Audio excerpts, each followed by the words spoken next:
بسم الله الرحمن الرحیم. د کابل او اسلام آباد ترمنځ ستونزې باید د خبرو له لارې حل سي. کابل ته د پاکستان د جمعیت علماء اسلام مشر راتګ به تر یو بریده پورې د دواړو هیوادونو اړیکې ورغوي. په دې تړاو د بهرنیو چارو سرپرست وزیر وایي دمګړی افغانستان کې یو مرکزي حکومت رامنځته سوی او له دې فرصته باید په سمه توګه ګټه پورته سي. متکي زیاتوي اسلامي امارت د پاکستان په ګډون د سیمې او نړۍ سره پراخې اړیکې غواړي او ټینګار کوي چې د افغانستان خاوره به د هیڅ هیواد پر ضد ونه کارول سي.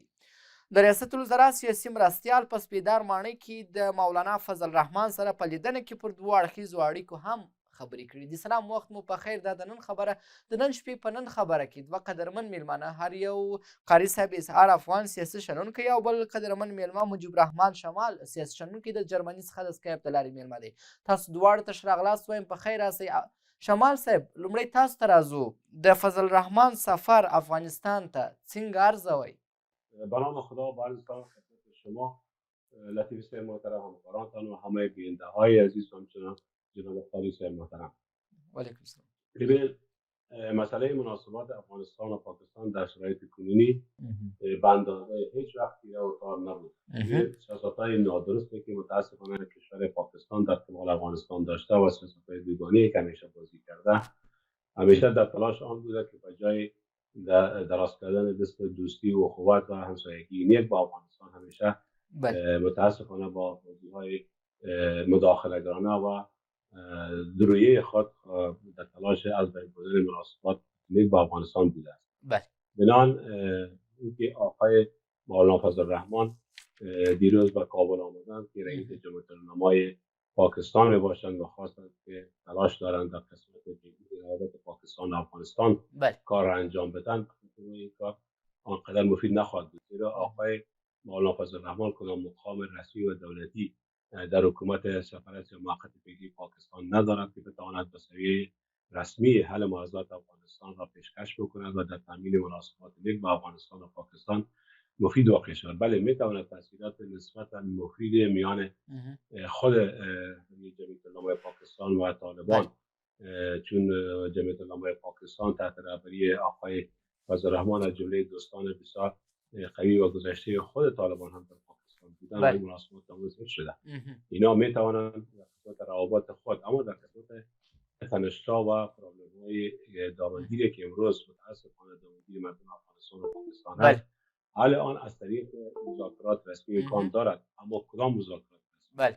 مذاکرات رسمی که هر دو طرف باید دولت‌های قانونمند، دولت‌های متکی به اراده مردم خود داشته باشند که اینا بتوانند از مردم افغانستان و پاکستان دفاع بکنند.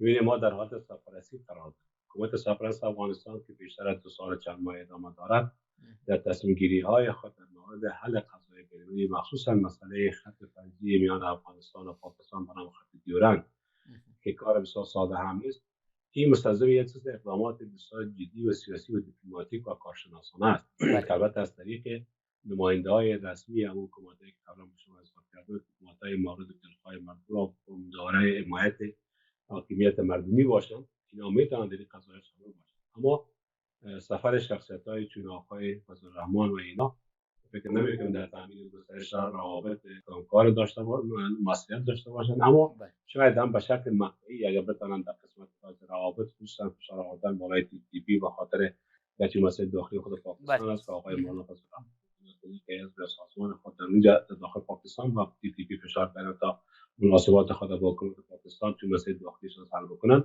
اما در صورت حل بعضی موارد این مسئله بسیار مقطعی و کوتاه مدت است.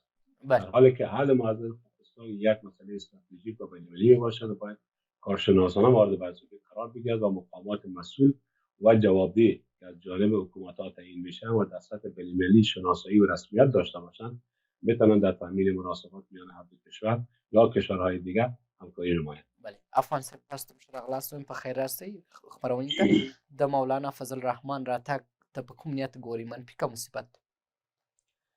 لطیفي صاحب، د هر څه نه اول تاسو ته بیا قدرمن میلمه د سکایپ د لارې وعلیکم السلام شمال صاحب او د ژوندون تلویزیون ټولو کارکوونکو او لیدونکو ته سلامونه او نیکې هیلې وړاندې کوم. او پس له سلامه راځو تاسو پوښتنې ته.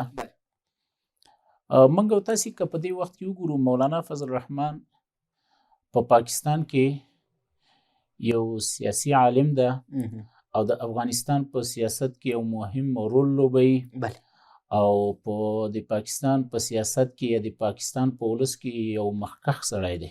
بله نو د داسې کس راتګ افغانستان ته موږ ښه ارزوو او مثبت ګام یې بولو، بله ځکه د وخت کې د افغانستان اسلامي امارت د افغانستان په ټوله جغرافیه باندې حکومت لري بالکل او ټوله جغرافیه د دوی د تسلط لاندې ده. نو بیا وروسته چې کله افغانستان اسلامي امارت په افغانستان کې حاکم شوی ده، د هغې نه وروسته بعضې خلکو شکوې لرودې، ستونزې لرودلې چې په هغو کې یو پاکستان هم و. بله خو کله کله دغه شکوې او داسې هغه چې دي ستونزې را ایجادوي، نو دا سوء تفاهم وي. بلې پاکستان څه غواړي اصلا د دې تورونو په پرې کولو سره؟ که وګورو په افغانستان کې امنیت راغلی، خلک امنیت خوندي دی او په ښه ډاډه توګه خپل ژوند کوي. څه غواړي پاکستان د کلونو راهیسې د افغانستان څخه؟ ګوره موږ تاسې که وګورو دې وختو کې د افغانستان د ولس چې دا 20 کاله کومه ارزو وه، الحمدلله هغه ارزو او تمنا د دوی پوره شوې ده. هغه که موږ د امنیت په لړ کې وګورو، که هغه د اقتصاد په هغه کې وګورو، که هغه نظامي هغه کې وګورو، ته تقریبا ټول هغه شوی دی. او دې وختو کې د افغانستان اسلامي نظام چې ده، دا یو خپلواکه حکومت دی، یو خپلواکه نظام ده. هغه د چا رایې، هغه د چا فرمایش ته نه ګوري، بلکې د ولس غوښتنو ته، د ولس خدمت ته رسیدګي کوي او هغه کوي. نو پاکستان هم دغه ستونزې لرودلې چې اوس مولانا فضل الرحمن راغی، نو دوی به حقایق وګوري. اگر چې د دې لارې نه د اسلامي امارت چې کومه پالیسي ده، کوم شعار ده، هغه ټولې نړۍ ته معلوم ده. اسلامي نظام د اول نه راواخله تر اوسه پورې د دوی شعار، د دوی هغه دا و چې موږ به د افغانستان خاوره د هیڅ چا په خلاف نه استعمالو او نه به چاته دا اجازه ورکو چې د افغانستان د خاورې نه استفاده وکړي او بل چا باندې یرغل وکړي. دا یې عملا هم ثابته کړله، ټولو دنیا ته، ټولې نړۍ ته یې وښودله. خو دا چې بعضې ملکونه، خاص کر ګاونډي هیوادونه دغه ستونزې لري، نو د دغسې اشخاصو راتګ انشاءالله چې دغه ستونزې ورسره هواریږي، ځکه دوی به هر څه د نږدې نه وګوري، حقایق به وګوري، د اسلامي امارت هغه پالیسي به د نږدې نه وڅاري، وبه یې ګوري. افغانستان کې دوی به د سیاسونو سره هغه وکړي، نو دوی ته به قناعت ورکړي. نو موږ دغه امید لرو چې د مولانا فضل الرحمن راتګ یو ښه ګام بولو او د دوی دغه راتګ د الله تعالی وکړي چې ډېر څه ځان سره یوسي، نو دوی به هلته د دغو ستونزو قناعت ورکړي. څو د اخر کې تاسو وګورئ لږ اړیکې ټرینګن شوې وې، خرابې شوې وې، نو انشاءالله هغه به بیرته ورغول شي او هغه ستونزې او تشویشونه به ټول د ده په راتګ سره دفع شي. او موږ امید ترې دا لرو، د افغانستان ولس امید دا ترې نه لري چې دغه هغه وشي. او نور مخکې که موږ تاسې وګورو، د 20 کاله دوره کې چې کوم هغه وکارول شول، کوم اپشنونه وکارول شول، هغو هېڅ هغه نه ده ورکړې. باید د دوی نه هم دا غوښتنه کوو چې دوی هم مثبت طرف ته یو ګام واخلي، اسلامي امارت یې مخلي. نو دوی باید د ځان سره هغه حقایق بیرته وسی او دغلته چې هر څه دوی ویني، دا باید دوی هلته انعکاس کړي او هغو خلکو ته دوی دا یقین دیاني ورکړي او هغوی ته دا هغه ورکړي چې کوم تشویشونه لرودل هغه رفع کړي. کوم تورونه چې ګاونډیان پورې کوي، په زیان یې بولي د ګاونډي؟ نو دا خو موږ ګورو دغه په زیان، خو ځکه دي چې دوی کوم تورونه په افغانستان پورې کوي، دا د دواړو هیوادونو په هغه باندې دي، څه په نقصان او تاوان کې دي. ځکه یوې خوا نه زه د تا دپاره ښه تمنا لرم، د یوې دپاره د تا د آینده سوچ ښه لرم، فکر ښه لرم، د خپل ځان هم لرم. ځکه که زه ښه یم ته به هم راسره ښه یې، که زه خراب شم ته هم خرابېږي. نو ګاونډیان باید دغسې تورونه ونه لګوي بې ځایه، ځکه تاسې لیدلي که اکثریت دوی کله تورونه لګولي، بیا وروسته خپل اړ شوي دي چې هغه تورونه دوی بې ځایه لګولي. نو ګاونډیان باید تشویشونه هم ونه کړي او داسې بې ځایه تورونه هم په اسلامي امارت باندې ونه کړي، ځکه اسلامي امارت تر اول نه واخله تر اوسه پورې هماغه خپله پالیسۍ باندې ثابت قدم ولاړه دی او دوی ته خپل هغه ورکوي. ډېره مننه کوم افغان صاحب. شمال صاحب، پاکستان ولې تورونه پورې کوي؟ څه غواړي اصلا؟ د بې ځایه تورونو تر شا څه دي؟ ببینید، ما یکی در مسائل ارتباطات یا روابط بین کشورها خود را قناعت می‌کنیم. ما یا جانب مقابل چون حکومت داریم، همه راضی هستن، حکومت مردمی است. یکی مسائل تامین روابط در سطح بین‌المللی میان کشورها است. متاسفانه افغانستان با وجودی که صلح نسبی و امنیت توش در افغانستان تامین شده و مردم نفس راحت بکشن، البته ما این بارها گفتیم که متاسفانه یک جانبه است. متاسفانه امنیت حتی زنهای مستفید نشدن، مردم افغانستان مستفید داشتن وقتی بیشتر پاشرانده شدن. یک جانبه گفتیم.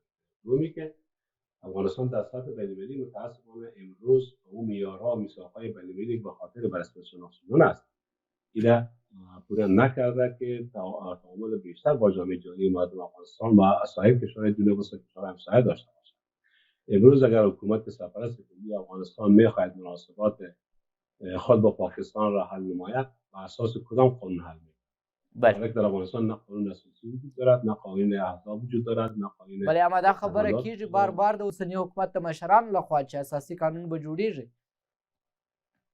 خب این که تکمیل میشه چه وقت؟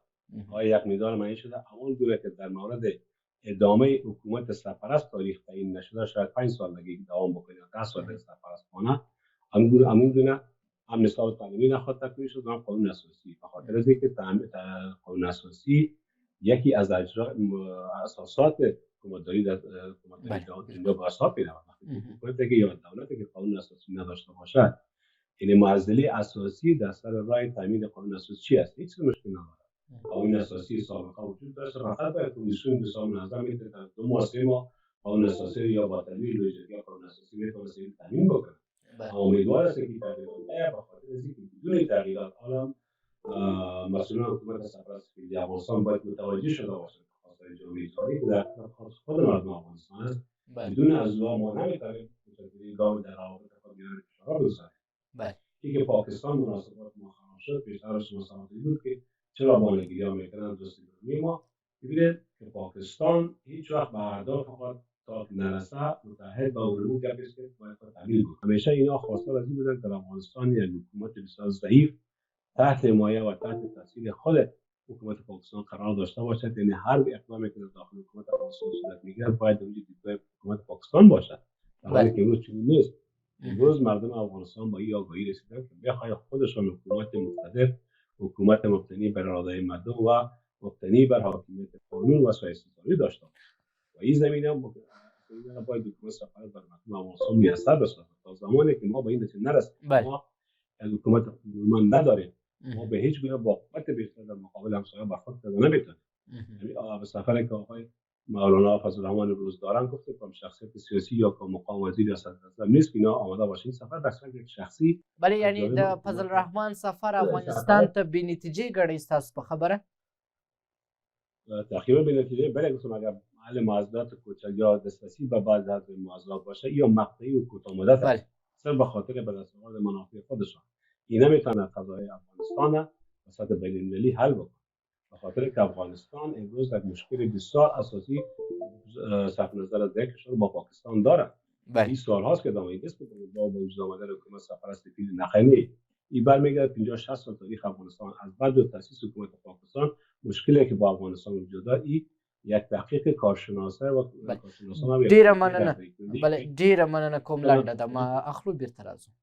بیا هم ښه راغلاست افغان صاحب، تاسو ته راځو. د شمال صاحب خبرې تاسو واورېدل چې اساسي قانون اوس یوه اړتیا ده په افغانستان کې، دا باید جوړ شي تر څو بیا نړیوال هم تورونه پورې نه کړي او یو رسمي نظام ولرو په افغانستان کې. په داسې حال کې چې اوسنی حکومت وایي چې موږ یو مستقل نظام یو، د یوه امیر تر امر لاندې خپلې ټولې چارې مخې ته وړو. هر څه سم دي، ځینې ستونزې به وي هغه به هم حل شي، مثلا لکه د نجونو مکاتب. اوسنی حکومت دا مني چې دا ستونزه شته، تر یو چوکاټ جوړولو به حل شي وروسته. تاسو څه وایئ، اساسي قانون څومره یوه اړتیا ګڼئ؟ ګورئ، موږ تاسې که وګورو په دومره کم وختو کې دومره پرمختګ دا د سوچ د فکر د عقل نه وتلې خبره ده. بله، دې کې شک نشته. اسلامي امارت په بعضې مواردو کې چې موږ تاسې ګورو چې ستونزې شته، هغوی په دې باندې اخته دي، لګیا دي چې دغه ستونزې د منځه یوسي. بله، راشو اساسي قانون ته که موږ وګورو په تېر 100 کلنه دوره باید موږ تاسې مطالعه کړو چې په 100 کلنه دوره کې خو اساسي قانون و.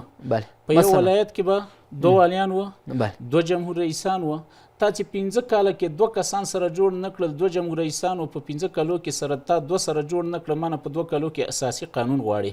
تا خو اساسي قانون و، تا اساسي قانون عملي کړی و، تا اساسي قانون څه په هغه وختو کې پلی کړی و، ته په اساسي قانون کې ماته وخې تا د یو غلن لاس غوڅ کړی و، تا یو قاتل ته سزا ورکړې وه، تا یو اغتیابګر ته سزا ورکړې وه، هیڅ شی نه و. اوس الحمدلله موږ تاسې که وګورو په 2.5 کاله کې ته وګوره د غلو هغه کم ځای ته ورسېده، د غصب هغه کم ځای ته ورسېده، د مواد مخدر هغه کم ځای ته ورسېده. دا ټول ګوره هغه وختو کې چې ستا اساسي قانون موجود و اوج ته رسېدلی و. نن وګوره نن کم ځای ته راورسېدل، هر شی په مواد مخدر په 0 کې شول، د قتل قتال دا 0 ته راورسېده، غصب چې و دا 0 ته راورسېده. نو الحمدلله دا اما اړتیا نه ګڼي اوس یو قانون چې حکومت باید ولري؟ ګوره اړتیا یې لرو اساسي قانون ته، اسلامي امارت نه موږ دا امید لرو چې ان شاء الله په دې باندې کار روان دی. مخکې که تاسو لیدلي د دې په باره کې مجاهد صاحب هغه کړی هم و چې ان شاء الله په نږدې وختو کې به دا هم وشي. بعضې ستونزې ګوره شته دي، هغو باندې کار روان ده. د اساسي قانون خو داسې نه ده لکه مخکینی چې جوړو. اساسي قانون که جوړیږي د شریعت په رڼا کې به جوړیږي، شریعت ته په کتلو سره مثلا څه ډول به ستاسو په فکر؟ ګوره اسلامي امارت چې راغلی د شعار چی شی و؟ د اسلامي امارت چې راغلی د شعار دا و چې موږ د الله په ځمکه باندې الله نظام نافذوو. اساسي قانون به هم د شریعت پاغه کی، او اسلامي امارت د اول نه شعار دا دی. د افغانستان د ولس هم شعار دا ده، د افغانستان د ولس غوښتنه هم دا ده چې په ټولو شیانو کې د ټولو نه اول موږ ته چې دا اسلام مطرح ده. دویم د اسلام په چوکاټ کې منګه ته قانون اصول مطرح دي. نو ان شاء الله دا اوس هم چې منګه تاسو ګورو دا 2 کاله کې ګورو هر شی د اسلام په چوکاټ کې کچا ته سزا ورکول کیږي، کچا ته یو پرمختګ ورکول، دا ټول د اسلام په چوکاټ کې ده. نو دغه اساسي قانون به هم د اسلام په چوکاټ کې جوړیږي ان شاء الله. خو هغه په وخت سره خپل ډیره مننه کوم. شمال صاحب تاسو د افغان صاحب خبرې واورېدلې چې په تیر 20 کاله کې چې کوم قانون نه و عملي سوی، اما اړتیا یې ګڼي وروسته به جوړ سي. څه کول پکار دی اوس د ستونزو د حل لپاره؟ ببینید موجودیت قانون یک دستگاه قوی حکومتی رو میخواه. قانون باید تطبیق درست از قسمی که افغان صاحب هم گفتن قانون اساسی وجود داشت، جایی که معذرت وجود داشت که پا بود، این ما نمیتونیم به خود براحت بتیم که گویا ما دیگه به این ضرورت نداریم. خیلی امروز دنیای عصر تکنولوژی و تعامل است، دنیای سیاست است. امروز اگر ما در جنگ ها در افغانستان بسیار با سربلندی میگه که ما احمد محمود دادیم و محمود شکست دادیم، کشور شکست دادیم، این وفادات شکست دادیم، یک طرف است. اما ببین بگید در میدان سیاست ما چیره بودیم، متاسفانه ناکام بودیم و به این خاطر ناکامی و در سطح سیاست است که ما موارد انتقاد جامعه جهانی کشورهای مختلف قرار داریم و کشورهای همسایه هم سر متاخذ میکنن هم تاخته به خاطر اینکه ما این فضایی را که تحت حاکمیت قانون باشه متاسفانه با وجود آورده نتونستیم قبول بکنیم. درسته که در 30 سال زمان گذشته این تنها نبود، از زمان 20 سال جمهوریت قانون اساسی داشت افغانستان، از زمان ظاهرشاه ببینید قانون اساسی مدون داشت و آخرین قانون اساسی که در زمان جمهوریت بود تشریح شد، توسعه شد و بالاخره در قانون لجنه قانون اساسی تصویب شد. هیچ یک از این قوانین مخالف شریعت و قرآن محمدی در افغانستان نبود و نمیتونست باشه. چرا ما عالمی خیلی برای مردم نداری بده که ما قانون اساسی تحت شریعت اسلامی باشه؟ افغانستان کشور اسلامی بوده، از بعد حضور دین مبین اسلام مردم مسلمان بوده، در تمام شرایط در تمام حاکمیت ها آزادی خود برای ادای مناسک دینی داشتن، مساجد بوده، تکایا وجود داشته، خانقاه وجود داشته، مردم تمام با تو میرسید. بنابراین این ما بهانه قرار نده که ما میخوایم تمام چیز تحت شریعت اسلامی در افغانستان بوده. بله بفرمایید یکی از مصابای یا حکمای امروز بوده که در کدام زمان در افغانستان شریعت وجود نداشت. بنابراین وقتی که ما میگیم شریعت درست است، اما شریعت یک قانون اساسی به حساب اسلامی است. این نمیتونه جایگاه قانون اساسی در افغانستان. بله احمد افغان صاحب هدف دا و ښاغلی شمال کله چې بغلا کېدله غل به همداسې تللی، کله چې فساد کېدی فساد والا به همداسې تللی. یعنی په ټوله کې د خپلو خبرو کې اشاره وکړه چې اوس مثلا امنیت راغلی، یو فساد ورک سوی، 2 غلا ورکه سوې، چور ورک سوی، 3 همداسې په ترتیب سره د افغان صاحب د خبرو مطلب دا و. اما کله چې وایي قانون و هلته غل آزاد ګرځېدی، فسادګر آزاد ګرځېدی. اما اوس چې قانون نشته د هر څه مراعات سوي دي. بله افغان صاحب موافق هستم در سیستم ساختاری حکومت قبلی 20 سال آخر نه من ملامت است نه شما نه آقای افغان. بله ملامت کسانی است که این سیستم ها در افغانستان به حساب رهبری کردن، ایجاد کردن. بله و خودشان هم بار بستر خود بسته کردن رفتن افغانستان در چنگال یک مافیا. بله ډیره مننه. ما بارها گفتیم در دو زمان در افغانستان داشتیم، ساختاری در افغانستان به وجود آمده بود سیستم مافیایی بود. بله و این سیستم مافیایی بر تمام قوانین افغانستان متأسفانه حاکم بودن. و ما و مردم افغانستان خوشحال هستیم که حداقل با تغییری که در 2 سال چند سال پیش با آمدن طالب آمد این سیستم تغییر کرد. امید بارها گفتیم اگر با این تغییر در افغانستان آمد این سیستم از بین نمیرفت، اگر جمهوریت 5 بار دیگه هم نظام پیدا می‌کرد باور بکنید سیستم مافیایی که اصلا بین نمی‌کنه. این حقیقت است. مردم ډیره مننه اما کومه. اینا نشه خدای که ما تمام کارا خیلی هنوز نواقص کمبودی در سیستم کارایی ما مخصوصا سیاست داخلی موجود داره که ما باید از بین ببریم و خواست مردم دې نظر ډیره مننه. افغان صاحب په لنډو کې راته وایاست 2 دقیقې وخت لرئ، څه ډول سیاست باید غوره کړو د نړۍ او ګاونډیانو پر وړاندې؟ نو سیاست خو تاسې هم یې نړیوالې مینې چې په دې بله. 2 کالو کې څه قسم سیاست روان دی. همدغه سیاست چې دا اوس روان دی همدغه سیاست ته به نورو پرمختګ ورکول کیږي او کومې ستونزې چې دي دا به هوارېږي، همدا سیاست به روان وي. بله تاسو هدف څه شی دی؟ بله هدف دا دی چې مثلا نړیوال تور پورې کوي چې د نجونو مکاتب باندې ګاونډی تور پورې کوي چې افغانستان لخوا ماته ستونزه جوړیږي، یعنې د افغانستان خاوره استعمال شوې ده. د دې جواب باید څه ډول ورکړو؟ نو دغه نړیوال که دغه تور پورې کوي دا یوازې په اسلامي امارت باندې پورې کوي، ځان ته فکر نه ده. د روسیه چې لګیا د فلسطین باندې د څونه وخت لګیا ده، دا ظلم کوي، ظلمونه کوي، قتال کوي، وحشت کوي، هغلته د هغوی خاوره ولې د مسلمان په خلاف نه استعمالیږي؟ نړیوال هلته چیرته دي؟